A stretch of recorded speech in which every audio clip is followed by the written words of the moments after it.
I'm glad you brought up Zionism and the Israeli lobby and all that, because originally when we were going to do this this sit down, this talk, we had to push it back because I know you had a lot going on.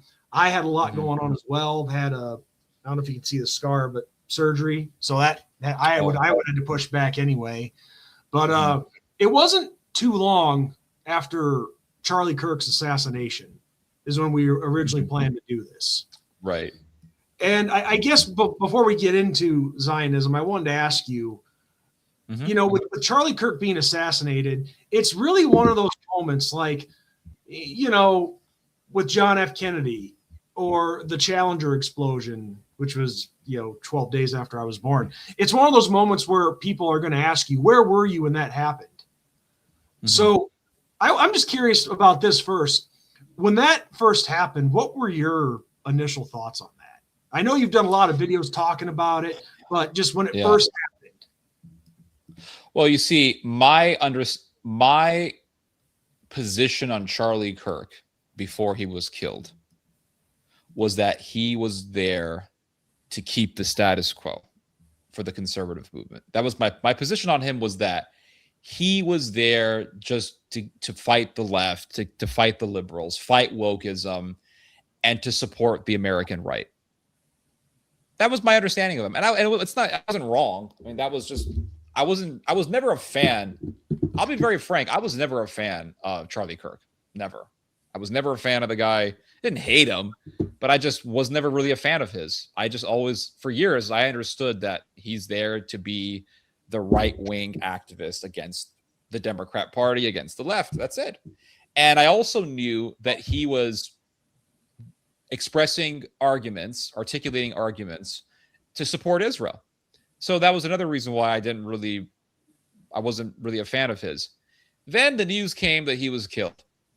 And that was a shocker. I mean, I wasn't expecting that. Oh, Charlie Kirk got shot. He's dead. Oh, shit. So I spent a number of hours just researching about him and going on to X and finding stuff. And then I saw this quote by this guy named Harrison Smith, who works at InfoWars. And Harrison Smith had a tweet that he had written a number of months before the murder of Charlie Kirk. And Harrison Smith said, "Someone that I know who is close to Charlie told me that Charlie Kirk is terrified of the Israelis. And he is afraid that they're going to kill him." So I saw that and I said, well, that's interesting. That's really interesting. So then I started digging deeper into Charlie Kirk's videos not too long before he was killed. And I saw all these videos of Charlie, and I didn't know these videos existed because really I wasn't focusing on Charlie Kirk. I just knew that he was a Republican activist. I just discovered him within the last year and a half, really. I mean, I knew he'd always been there, but it's when I started actually watching his videos. That's when, Well, yeah, the thing is that I knew about Charlie. I knew about Charlie Kirk going back, I want to say, to 2016, 2017. That's when I first heard about him. Yeah. And I just knew, okay, he's just he's a Zio conservative activist. He's there to give it to the libs and argue with Democrats. Okay, whatever. That's his thing. And I remember, on the day of his murder, I remember researching him and finding all these videos that he did very recently to the time of his murder. And he was really criticizing Israel. And I didn't know that he was doing that. I wasn't paying attention to Charlie Kirk. So I thought, wow, this is interesting. And he's saying, now again, he's criticizing Israel, but in a very careful way. He's not saying, F Israel, they're evil, they're Antichrist, synagogue of Satan. But he's talking about Jeffrey Epstein being an agent of the Mossad. And I saw that and I said, okay, a lot of people may not know this, but one thing that I know about the Zionist donor class is that when they give you money, they're giving you, I know this from firsthand experience, when they give you money, they're giving you money to control you. Yeah.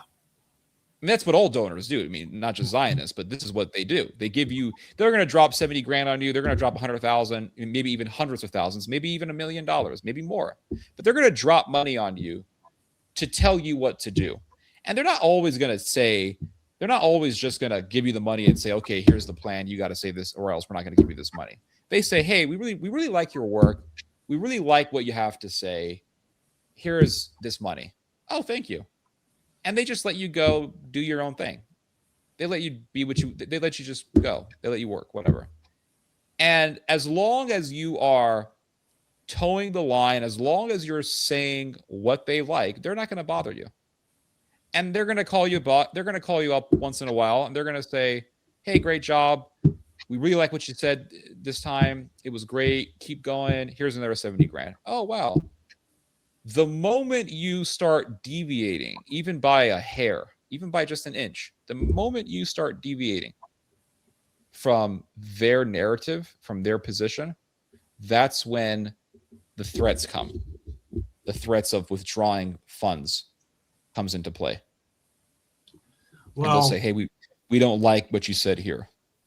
And I know this from firsthand experience. I've said the story many times, but we used to get Zionist money. Media. What's that? PJ Media. Yeah, PJ Media. Yeah, so we were getting money from the very people that founded PJ Media. And it was a billionaire Jewish couple, billionaire Zionist couple in Southern California that founded PJ Media. And they were dropping 70 grand on us every year. It's not a lot of money. I mean, it's decent, but it's not this immense amount of money. But for us, it was a lot. They were dropping 70 grand on us to keep our website going. And they were doing it for years. And the moment I started talking about the gay agenda, we got a phone call. Hey, if you want to continue to get our money, you have to stop talking against Sodom. And we said, well, we're not going to do that. Okay, well, the money's going to stop. And the money did stop. That was it. There was no more money coming. And we weren't even criticizing Israel. We were just criticizing Sodom. And what we didn't understand at that time was that Sodom and Israel are intricately linked. They are absolutely connected together because St. John calls Jerusalem Sodom. And the moment you start criticizing Sodom, the Zionists don't like that, because once you start criticizing Sodom, then you're going to start noticing, Israel is a pretty pro-Sodom country. Tel Aviv is one of the most Sodomite cities on earth. Why am I supporting a country that openly embraces Sodom? And then you're going to start criticizing Israel. So they don't like that. So the moment I started deviating away from their narrative is when the threats began to come and the pressure began to come. So Charlie saying, hey, Epstein was connected to Mossad, that may not sound like the biggest deal ever. May not sound like the biggest deal. But for Zionist donors, that is a big deal. Because, you could still be pro-Israel and be aware of Jeffrey Epstein and his connection to Israel. And you could still be pro-Israel and be aware of the corruption in Israel. But keep in mind that those are seeds. And when you sow those seeds into people, that's going to get them to start questioning things. Well, if Jeffrey Epstein was connected to Mossad, what was the Mossad doing? I mean, the Mossad is Israel's intelligence agency. That's their CIA. That's a huge part of their government. And so what was Jeffrey Epstein doing? And then you start researching things. And then you read, well, this one FBI memo said that Jeffrey Epstein was Mossad, and he was basically compromising American politicians, and he was pimping out underage girls and doing all of this horrendously illegal activity and very evil activity. And why would Israel, and you find out that he was very well connected to Ehud Barak, who is a former prime minister of Israel, and they were very close. And then you find out, well, Jeffrey Epstein's girlfriend, Ghislaine, is the daughter of Robert Maxwell, who was this big major Mossad agent. And when Robert Maxwell died, there was this huge funeral in Israel, and all these high-ranking Israeli officials went to go to his funeral. So then you start thinking, okay, Jeffrey Epstein was with Mossad. He was compromising our politicians. Is Israel, and this is the inevitable question that arises from this pondering, is Israel controlling our politicians? Then you start looking at the Israel lobby.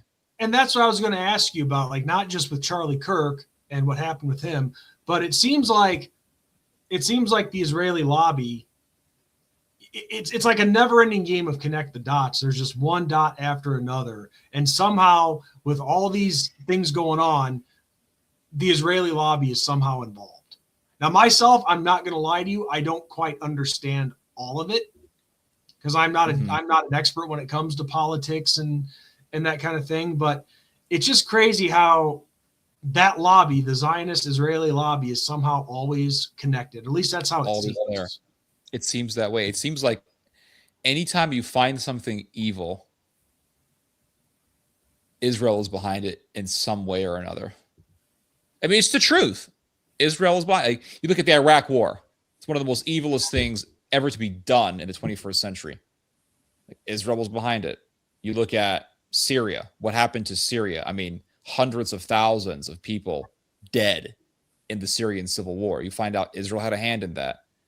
You look at Libya. I mean, what happened to Libya was one of the evilest things that I've ever witnessed. Gaddafi was sodomized and murdered. His country was taken over by fanatics. And all of a sudden, we started seeing videos of black people in cages being auctioned out like animals. And the fucking Democrat, and this all happened under Obama, and the fucking Democrats were sitting there covering up for it, acting as if the Libyan revolution was this great thing. And you had that piece of shit. What's his name? Who's that guy that everybody fucking worships? He had a show on cooking. He had a show where he went to different countries. Anthony Bourdain. Bourdain, yeah. Yeah, that agent of Israel, that agent of Jerusalem and Sodom, Anthony Bourdain. He really, I've never seen someone get so worshipped like that guy. I've never seen it. I mean, I don't think Jordan Peterson got that level of a cult of personality as Anthony Bourdain did, and still does. I don't know. You worship this guy. You don't think Milo's right up there? Oh, Milo's done. I mean, we can talk about him later on, but that guy's done. I'm just talking about like the level. No, but Milo had a cult. No. Don't get me wrong. He had a big following, but I've never seen the level of human worship.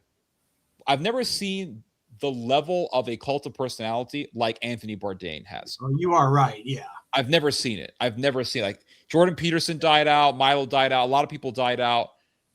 That guy is just, you can't say anything about him. You say one thing about Anthony Bourdain and it's like you've committed blasphemy. But the guy was a piece of shit. He was. And we can talk more about Anthony if you like, but the guy was a piece of shit. I never understood why people love him. I understand why people love him because he had this sort of New York nonchalant attitude. But the guy was fucking evil. And what's his name? Bourdain goes to Libya and he's praising the whole Libyan revolution. Oh, this is great. Of course, CNN is the one that produces it. And it just really went to show that Anthony Bourdain was just a part of the establishment. He was just an agent of the powers that be. And CNN produces this show where Anthony goes to Libya and says, oh, it's great. Libya is so great now. Literally black people in cages being sold like property in Libya, thanks to the Libyan revolution. Because, and I don't want to make this about Gaddafi. We'll go back to Charlie and all that. But just as a side note, Gaddafi was protecting the sub-Saharan African population in Libya. There was a sub-Saharan African minority in Libya, and he was protecting them. And once he was killed, it was open season on the blacks. And all of a sudden, you saw videos of black people in cages being sold in auctions, being sold like property. And the liberals, which were talking about slavery, and they still, to this day, never stopped talking about slavery, didn't say shit about it. And not a single hair on a Democrat man's beard moved as a response to literally seeing 19th, 18th century style slavery in the 21st century. And that happened as a result of NATO. NATO bombed Libya, They took it over. They murdered Gaddafi, and the massacres took place, and the slavery took place. And we were told by Anthony Bourdain and the powers that be that this was a great thing. And then you find out, well, Israel wanted Gaddafi removed, and the Israel lobby wanted Gaddafi removed. So I'm thinking, okay, so there is that. So then you look at the whole Epstein thing.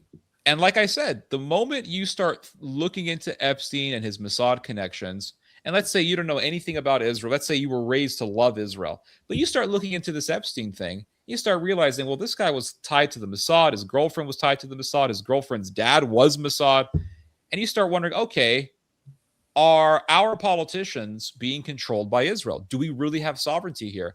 Then, naturally, that's going to lead you to start looking into AIPAC, and you're going to start looking into the Israel lobby. You're going to start reading John Mearsheimer. John Mearsheimer wrote an amazing book called The Israel Lobby. I recommend that everyone should read that book. I love that book. I read that book back in 2018, and I did a number of videos on it. I actually re-uploaded several of my videos, video commentaries on Mearsheimer's Israel lobby. I have not published them yet. I need to make them public, but they're ready to go if anyone is interested. But John Mearsheimer wrote this book called The Israel Lobby. And once you start wondering, okay, is Israel controlling our politicians?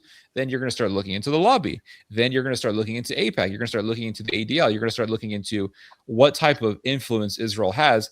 And from there, you're just one step away from becoming anti-Israel, or you're already there at that point.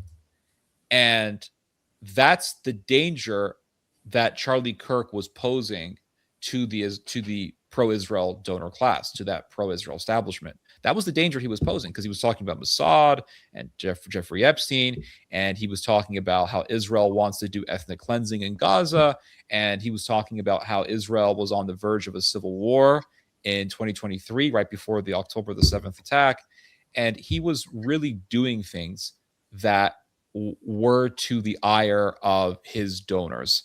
And information was coming out after his murder about the conflict that he had with his donors. And there was a story that came out about how before he was murdered, we're talking, I don't know, not too long before his murder. It wasn't years. It was really within the same year that he was murdered. Charlie Kirk went to this banquet, and Bob Shillman was there. Bob Shillman is one of the biggest pro-Israel donors in America. He's a billionaire. He was the guy who funded Tommy Robinson. He was the guy who funded Laura Loomer. And the story is that Bob Shillman told Charlie Kirk to his face, I was going to give you $1 million, but now I'm not, because of what you're saying, because of the fact that you're working too much with Tucker Carlson. So you're not going to get the $1 million. And you could say, well, this is all hearsay. It's all nonsense, all lies. I don't believe anything. Then all of a sudden this text message leaked out wherein Charlie Kirk is complaining about his pro-Israel donors. And he is saying, oh, well, the pro-Israel donors don't want me to invite Candace Owens to the TPUSA event. And he said, pro-Israel donors fulfill all of the stereotypes, and they leave me no choice but to abandon the pro-Israel cause. This is pretty much what he said. Yeah. And initially, you had all these Zios on X saying, I don't believe anything. This is all lies. And then Charlie Kirk's producer, Andrew Colvett, came out and said, no, the text message is real. I was in that conversation. So it was real. So there really was tension between Kirk and his donors. There really was tension going on behind the curtains between Kirk and his Zionist superiors, his Zionist bosses, so to speak. There really was this tension that was going on. And 4 days, I want to say about 4 or 5 days after that text message, Charlie Kirk is murdered. Do we have definitive proof that Israel killed this man? No, we don't. But it is very strange that after he was murdered, Netanyahu comes out and says, "Oh, we love Charlie." I mean, right before he was officially declared dead, Netanyahu says, "Oh, we rest in peace, Charlie." And Trump does the same thing at the same time as Netanyahu. Ben-Gvir comes out and says, "Oh, we love Charlie." Israel all of a sudden makes a Charlie Kirk Plaza. And then you read about how Charlie Kirk was afraid of someone. According to Harrison Smith, he was terrified of the Israelis. According to someone who was very close to Charlie, who spoke to Max Blumenthal, who's a journalist, Charlie Kirk was terrified of these Zios killing him. He was terrified of them. And this is from someone else. Max Blumenthal wrote an article about this.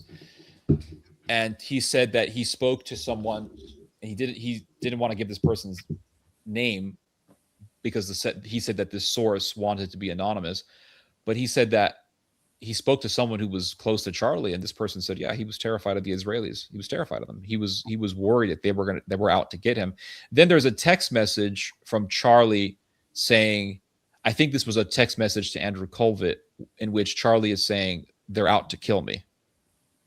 He doesn't say who these people are, but he says, like, they're out to kill me. And I'll just say this, like myself, I don't believe that everything is a conspiracy. Mm-hmm. But at the same time, and this is what everybody needs to do, in my opinion, you have to be a little bit open-minded to that things aren't all, at least what I mean by that is to the point that not everything is as it appears. Mm-hmm. Because now listen, could this Robinson kid have been the one who actually pulled the trigger? Sure. Mm-hmm. I have a friend who thinks that he did pull the trigger, but he was paid by somebody to do it from, ironically, the Zionist lobby. Mm-hmm. Very possible. And the thing is, why do people wonder why there's so many conspiracy theorists after this?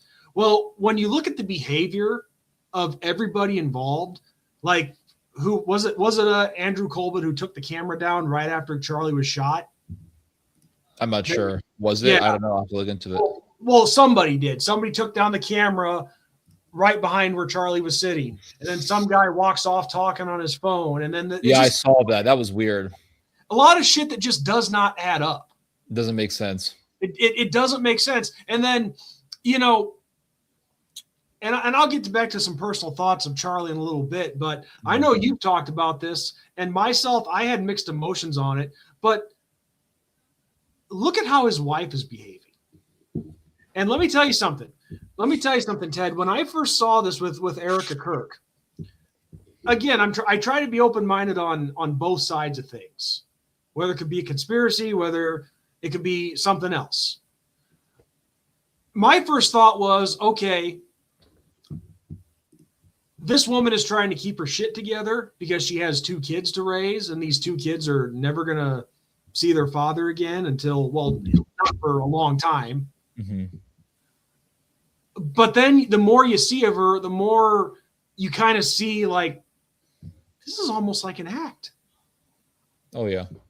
Because, listen, I can tell you, obviously, I've never been married, never lost a spouse. I don't know what that's like to go through.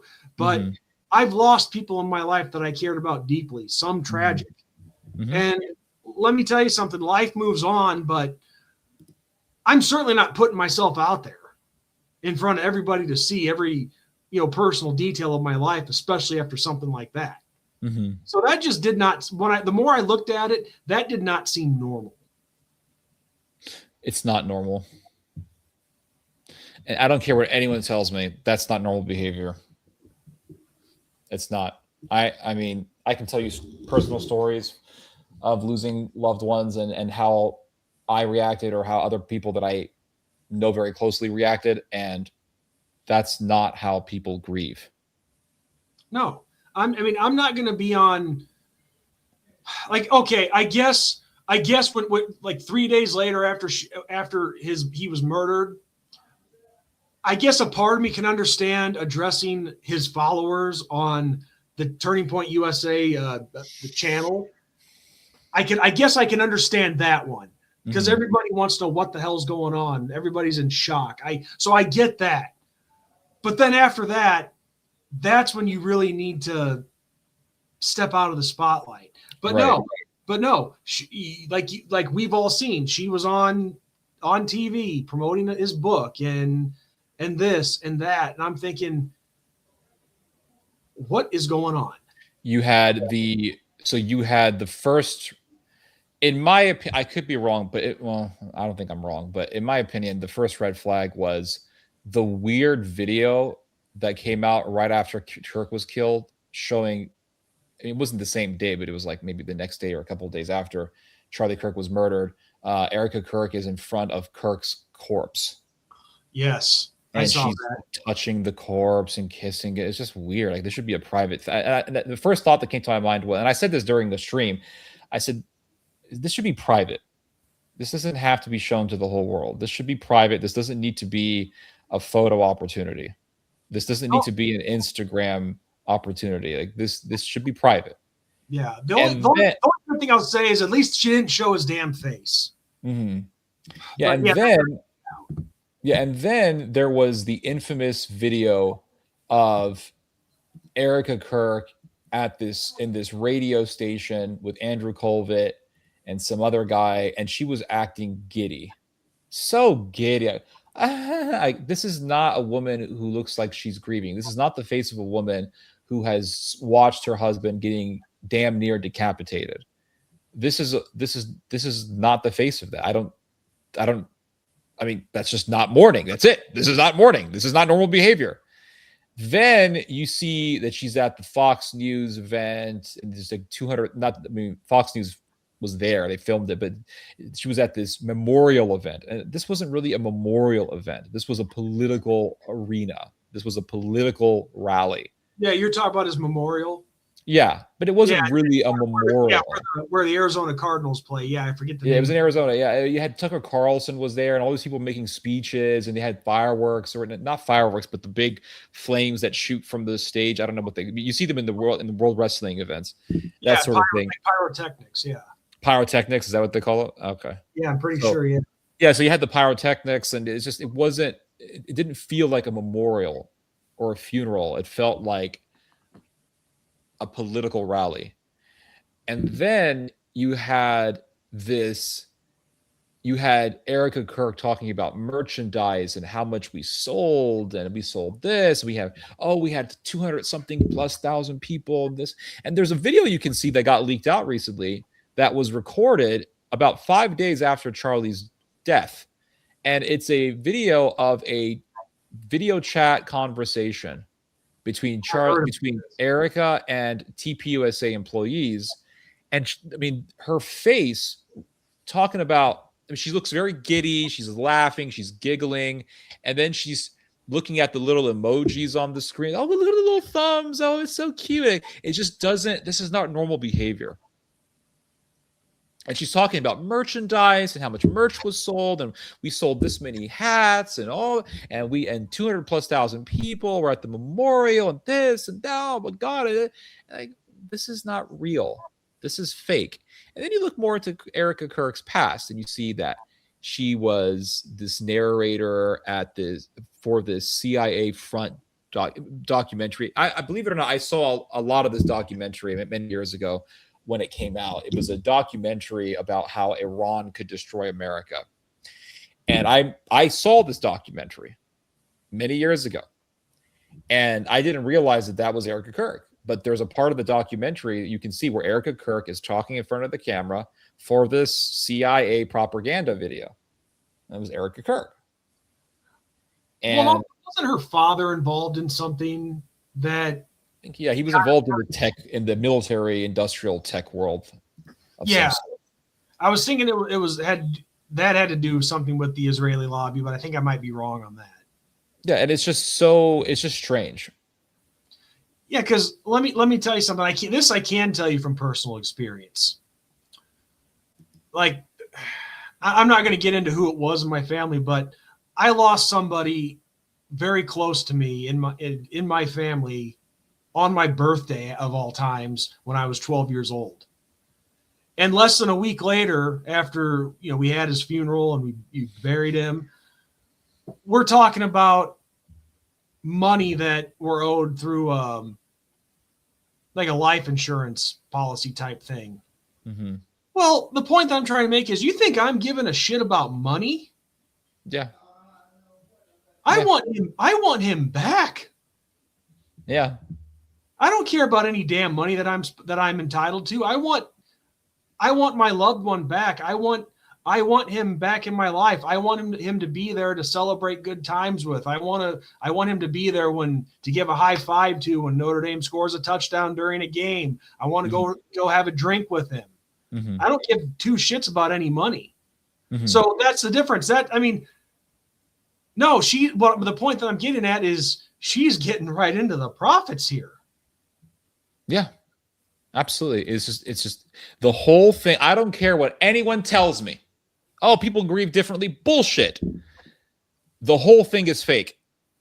The whole thing is a show. It's fake. It's stage. It's theater. It's artificial. The whole thing is fake. And the fact that the FBI comes along and says, well, Charlie was shot from the front. But you see the hole ripping through his neck. It looks like an exit wound. I'm not really buying this FBI narrative. And Erika Kirk comes along and says, well, Robinson is the killer. She knows 100% that Robinson is the shooter. He's the killer. And she tells everyone to believe the FBI. Isn't that strange? I mean, we haven't finished the trial. We haven't looked at everything. We haven't looked at all the information. Isn't it strange that the one who is pushing for everyone to follow the FBI narrative the most is Erika Kirk? Just doesn't. I don't get it. And the thing is, I can say with certainty, I think I can speak for you on this as well. Neither one of us here are about bad mouthing a widow and her children. Yeah. We're not about that. Mm-hmm. But it's like, myself, I didn't want to believe any of it at first, but you can't help but ignore what's been said and the behavior. It's just not normal. The whole thing is off. The whole thing is off. The whole thing is off. And Charlie was, like I said, he was beginning to see the light about the evils of Zionism, and he was on his way. He was beginning to deviate from the pro-Israel narrative. I think that's pretty obvious. And Israel, and this was my point when I did the video on Charlie Kirk, Israel is at a point where it is seeing the American people wanting nothing to do with Israel. Whereas in the past, for decades, Israel had been enjoying bipartisan support from Republicans and Democrats. Majority of Democrats, majority of Republicans were supporting Israel. Now they've lost to Democrats. I mean, the amount of Democrats, the percentage of Democrats who are supporting Israel is literally in the single digits. Not in the double digits, in the single digits. Yeah, I saw you posted a Pew Research Pew report. Research, yeah. Yeah, and then you look at the Republican Party. Yeah, the majority of Republicans still support Israel, but only if you include the boomers or the 50-plus-year-olds. Once you start getting into that realm of 50 of being under 50, so we're talking 49 to 18 years old, that's when things become very bleak for Israel. You're not looking at an overwhelming majority of people supporting Israel amongst that age bracket within the Republican Party. You're looking at the majority of people not liking Israel. And even if you look at, for example, as like a recent study was done in the United States that showed that 45% of young white Republicans just not only do they not like Israel, but they don't like. They think that the Israel lobby has way too much power. So Israel is seeing all this and they're thinking, okay, we lost the Democrats. We have the Republicans. The Republicans are our only hope. But Charlie Kirk had one job. And that job was to make sure that Republicans, young Republicans, more importantly, stay pro-Israel. That was his job.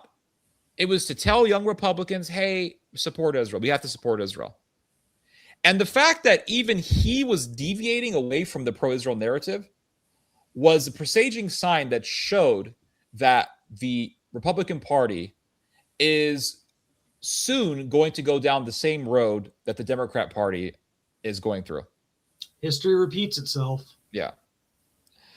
And so I think Israel is very desperate. And they know once they lose the Republicans, it's over. It's over. Who's going to support Israel? There's no Democrats. Right now in the Democrat world, it's unpopular for Democratic candidates to say that they're getting AIPAC money or that they're pro-Israel.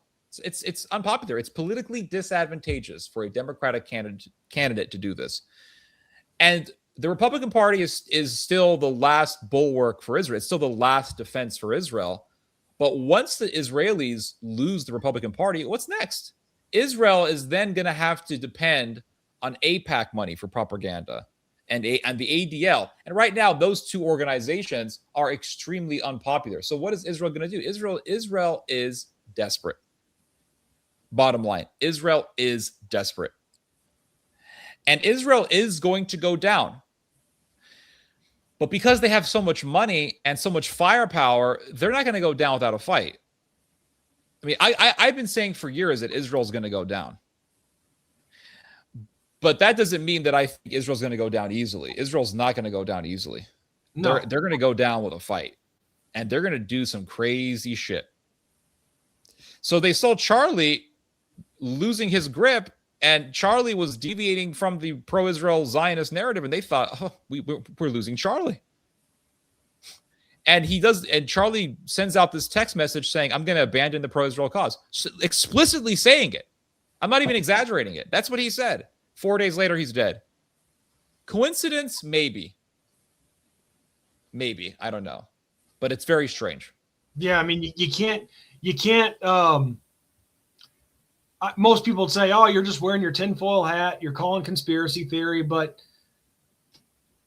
can you really say for sure?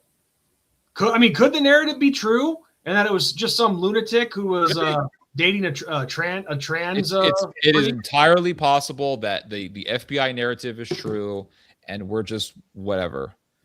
But the bottom line is, when you have so many dots connecting and the stars aligning at this particular time, it becomes more of a coincidence. Yeah. It's just, the whole thing is strange. And just, I don't know, the whole thing is strange. But, regardless of it, let's say we're wrong. Let's say that, again, well, I shouldn't say that I'm wrong, because I'm not saying that this is emphatically true. I'm just pontificating here. I am just talking. I'm spitballing, as the saying goes. I'm not making any emphatic claims. We don't want to piss off YouTube now. Yeah. So, but what I will say is, let's say that the narrative is absolutely true and Robinson is the guy and that's all there is to it. The fact is that the facts still remain that Charlie was going against Israel. The fact still remains that after Charlie was killed, a lot of people started saying that Israel was behind it. And so it still shows that Israel's going down. No matter how you look at it, Israel is going down. Even if Robinson is the guy, Israel's still going down. The fact that they lost Charlie, if they lost Charlie, they're going to lose everyone. Yeah, I was raised to be pro-Israel. I was raised to be hardcore pro-Israel. Even Israel lost me. So they're losing their friends. It's still, I mean, when you look at it, the murder of Charlie Kirk was a real turning point. I mean, no pun, well, I guess you could say pun intended, turning point, you would say, but it was a real turning point in the sense that it further marked the beginning of the Republican youth turning against Israel. Yeah. Because, well, Charlie was starting to go against Israel. Charlie was having problems with his donors. The donors were trying to control him. It looks like there's this ginormous pro-Israel donor class that tries to control people with money, but they couldn't control Charlie. Oh, but those damn Zionist donors sure are evil. And it looks like Israel is trying to use their money to control our politicians. And man, this whole Israeli entity is pretty diabolical, pretty sinister. We really don't like it. So the murder of Charlie, I think, got more and more people to look into Israel and the Israel lobby. So in a way, the murder of Charlie Kirk was a massive turning point. Yeah. And let's say that that's exactly what happened. And if that is how it happened, then man, the Israeli lobby didn't think that through too well, did they? Yeah. That this is what's going to happen. They're gonna because yeah, like you were alluding to, and I'm just adding on to it. This has the potential to build up somebody stronger than Charlie Kirk. Oh yeah. You know, I mean, you do something like this, it's going to put a lot of, and I don't want to give one specific emotion, but it's going to put a lot of emotion in somebody to really push themselves and become that next guy or woman. Well, Charlie was the last guy. If you think about it, Charlie was the last guy. He was the last Republican activist who was a superstar. And that's it. He's gone. I mean, really, it is quite surreal to think about this. That this guy could push the needle. He could actually move. This guy, Charlie Kirk, could actually push the needle. Well, he was a superstar. Yeah. And he was the last mainstream conservative superstar. You had, I mean, it's crazy when you think about it, but it's true. You had Milo, Dennis Prager, Sean Hannity, Bill O'Reilly. You had a bunch of these guys. I guess you could say Jordan Peterson was a part of this very club, right? You had a bunch of these guys, these conservative superstars, massive cult followings, but they all died out. Milo died out because he was promoting pederasty. Let's be real. That's why he died out. He was promoting pederasty. It turned out that he was just a sick bastard. I knew that all along, but people didn't want to listen, whatever. Oh, I told everyone, the guy is Skittles. Don't trust him. Whoa, he's great. He's Skittles. That's it. That's it. Big red flag. He's Skittles. That's it. Don't listen to him. Anyway. We'll go through the line, but I have something to add to that. But I told you. So, go ahead. Dennis Prager was a massive superstar. He had one of the richest, I mean, financially richest conservative organizations on earth. I think his organization, Prager University, was worth at least $100 million. Could have been more. Maybe I would say probably more than that. But it was worth an ungodly amount of money, and it was very influential. And the videos that Prager University was producing would go viral, and that died out. And Dennis Prager died out. I mean, they say, well, he got paralyzed. Before Dennis Prager was even paralyzed, he was dying. He died out. And why did Prager die out? Well, because Dennis Prager was also pushing for pederasty, and Dennis Prager refused to call animated child pornography evil. Yeah. But even before that, years before that, back in 2017, Dennis Prager was pushing pederasty like Milo Yiannopoulos. And I was telling people about it, and nobody wanted to listen to me. Some people did, but almost nobody wanted to listen to me. I was warning people about Prager back in 2017. I said, this guy is promoting some pederastic stuff. And everyone said, oh, you're taking him out of context. Prager's great. And nobody listened to me. And then one day, a number of years ago, Prager goes on this Catholic podcast called Pints with Aquinas. And Prager is saying, I don't think animated child pornography is evil, totally exposing who he was, further exposing the evil person that he is. And a lot of people got so disgusted by him, rightfully so, that Prager University began to lose a lot of donations. They started losing a lot of money, rightfully so. And Prager is no more. I mean, not too long after that, all of a sudden Prager gets paralyzed. He falls down, he gets paralyzed, and you don't hear about him anymore. So you don't hear about Prager anymore. He's gone. He's done. I'm sorry. Since we're talking about Prager, I'd like to know something. When he goes on Dave Rubin's show and says, the Bible says that men, you can be happy with little boys just as you can with little girls. Yep. 15-year-olds, not 8-year-olds. Mm-hmm. And people say that he was taken out of context. What context is that good in? And plus, tell me, where in what Bible is he reading? The Talmud. Nowhere in the Bible does it say that. The Talmud. It's disgusting. Like, and the fact, because I remember watching that clip, and the fact that he says it so relaxed and candidly. Yeah. The fuck is wrong with you? He's a Talmudist rabbi. That's what's wrong with him. He's satanic. But I exposed him back in 2017. I watched the whole Dave Rubin interview back in 2017. I saw that. I clipped it. I did a video about it. Nobody cared, whatever. And then all of a sudden, and I said, this guy's evil. This guy is pushing pederasty. And I said he's pushing pedophilia. I mean, I said it in 2017. And 2023 pops up, and there's Prager, and he's like, well, animated child porn actually isn't evil. It actually is beneficial. That's what he said. It can help people. It can help people.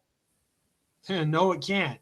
So somebody has to think it up, and somebody has to have the desire to watch it. Because, I mean, it just because there's no physical person there doesn't mean that it's not evil. Correct. Yes. So he's gone. Prager's gone. Jordan Peterson was the god of the conservative world, and he was worshipped. It was a massive cult of personality. People thought he was just this prophet of some sort or whatever. I never really understood him wrong for anything. You could say, "Oh, he likes chocolate ice cream instead of vanilla," and people have been all over your case. Oh yeah, I warned people about him. I warned people about Prager. About Peterson back in 2018 or 19. I wrote an article about him saying, "Hey, this guy's no damn good. He's evil," and nobody listened to me, of course, and that was to be expected. And then Prager, I keep saying Prager. Peterson, he started going down for whatever reason. I mean, he had a lot of psychological issues. And then it turned out that, well, he's this pro-Israel Zio. And then he one day invites Netanyahu onto his show. And people were asking, like, okay, Peterson, you've been talking to us for years about, the dangers of the left. And the left will bring about totalitarianism and mass murder and Stalin. I mean, that's what you're going to end up with, eh? Oh, you know how the Canadians talk. Oh, we're going to end up with Stalin, guys. It's go read the Gulag Archipelago. Solzhenitsyn warned us about this. And we see Israel committing mass murder. Mass murder. I mean, just straight up mass murder, sniping kids, probably fucking stealing organs out of Palestinian people's bodies, raping men, Palestinian men, just blowing kids' heads off, shooting grandmas. I mean, just doing basic level Nazi shit. And where the fuck is Peterson to come out and say, this is fucking Stalin, guy? I didn't see it. I didn't see it. And what does he do? He brings on the leader of the Israeli regime to his show to freaking stroke his ego. It's like, I'm thinking, Prager, I keep saying Prager. Peterson, this is your time to start making the parallels that you were warning us about. This is your time, your opportunity to start making the parallels between, the totalitarianism that you warned us about and Israel. And what Israel is doing in Gaza. But no, you're just this guy who got famous because, I don't know, you presented yourself as this quirky professor who just wants to get down to the facts. I just want the truth, damn it. I'm this eccentric, quirky, awkward professor who just is warning the people because he cares so much. And he was warning the people about wokeism and the totalitarianism of wokeism. Okay, fine. Yeah, wokeism is totalitarian. I'm not going to disagree with that. But we were watching in real time, we're watching this live streamed genocide. and you're not warning people, you're not telling people, you're not crying out about this, you're not protesting, you're not doing shit about it. No. You're actually supporting it. And then he brings Netanyahu on to support Netanyahu, to support a mass murderer. Basically just sounds like Israel wasn't what he thought it was, and he's trying to make excuses. Well, no, I think what it is that he's backed by some Zio funders or whatever, and I think what it is that Jordan Peterson is a murderous individual. That's my belief. That was my belief about him when I wrote an article about Mr. Peterson I want to say 2018 or 2019 is when I published that article. But I said pray. Why do I keep saying Prager? What the hell? Because there's a lot of P names here. Yeah, P. Yeah, that's what I said about Peterson. I said he is a guy who is Hitlerian. I said this is a guy who believes in social Darwinism. And what Israel has done to Gaza and what Israel continues to do to Gaza is very Darwinian. It is mass murder. And there is Mr. Peterson supporting it. Really fulfilling exactly what I warned people about. I told people, I said, this Peterson guy, he is a murderous individual. He's Hitlerian. He's evil. I said this for years, and nobody believes me. Then all of a sudden, he brings a mass murderer onto his podcast to support the mass murderer. So I wasn't surprised about that one bit. But people saw that, and they said, okay, so this Peterson guy is just a part of the establishment. He's a mouthpiece for the establishment. Okay, so you don't hear about Peterson anymore. He's gone. Peterson is done. Okay, so what next? What mega conservative superstar did you have? Well, you had Charlie Kirk. That's what you had. You had Charlie Kirk. Charlie Kirk was the last conservative superstar. That's it. That's it. Well, and he was deviating from the narrative. Yes. Yes, he Even was. He was getting disgusted with Israel, and he's dead. And the funny thing is with Charlie Kirk, there were even some things that he said that really had me asking questions. Like I remember a couple of videos, and I'm not trying to get off topic here, but I remember there was this one video where one guy's questioning. I don't know if he's actually questioning his Christianity, but he's like, "Why do you like what?" He asked him his thoughts on homosexuality, and Charlie goes off on him saying, "What do you care what two people do on their own time? Blah, blah, blah, blah, blah. You, sir, are not a conservative." And there was more said than that, but that was the gist of it. So I'm thinking like, Charlie, you know what the scriptures say about that stuff. Why are you getting mad at this guy? Mm-hmm. And there was another one too where, well, it wasn't a video, but it was either an article or maybe it was a video. I can't remember. But he was talking about, ironically, reading the Talmud, spending a year reading the Talmud or whatever it was at Prager's recommendation. So that even bothers me a little bit with Charlie Kirk. And I'm not, believe me, I'm not kicking the man after he's been. No. I totally agree. But it just goes to show you, and there's a point that I'm making with all this, is even he, aside from the Israel lobby, he was kind of in bed with some people that he should. Being inspired by Dennis Prager. Like, if you heard what that guy said, nobody should be inspired by him. Oh yeah, he was part of that world. Yes, most definitely. And then saying what he did about homosexuality and what it says in the Bible, and that guy questioned him about it. Why are you taking such offense to that, Charlie? Okay, you have some gay people on your staff at Turning Point. Fine, whatever. But yeah, there's a lot of reasons for. Just because we don't see what they do doesn't mean that we have to just ignore it.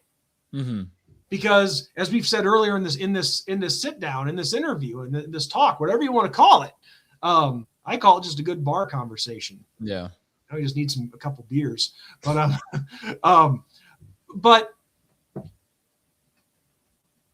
they've made their agenda clear, not going all the way back to that, but it's just funny how this all intertwines with one another, all this stuff. Anybody should have a problem with it because it's against the natural order. It's not right. And when they're, and I gotta say this too, when they're comparing it to being black. Oh God. Yeah. That's disturbing. That's disgusting. And if I was a black person, well, anybody of any color could say this. Being white, I could say this, but since they like to compare themselves to the civil rights movement with black people. Oh yeah. That's why I'm bringing up blacks in particular. But if I was black and to have my skin color compared to a guy putting his penis in another dude's butthole, pardon my graphic, I'd be super offended by that. Because my skin color, I have no choice over. What I do with my organs, my sexual organs, that's on you. That's on me. So don't give me this, I'm the same as them, I was born the way. Don't just stop. Yeah, it's bullshit. Yeah, it's very disturbing. I agree. Yeah, I kind of got off track there with that. No. But it's just, this all intertwines with one another. It's like, come on, Charlie, you know better than this. That's what I was getting at with bringing it up. Don't support people who are evil, and don't buy into these narratives that are evil. Yep.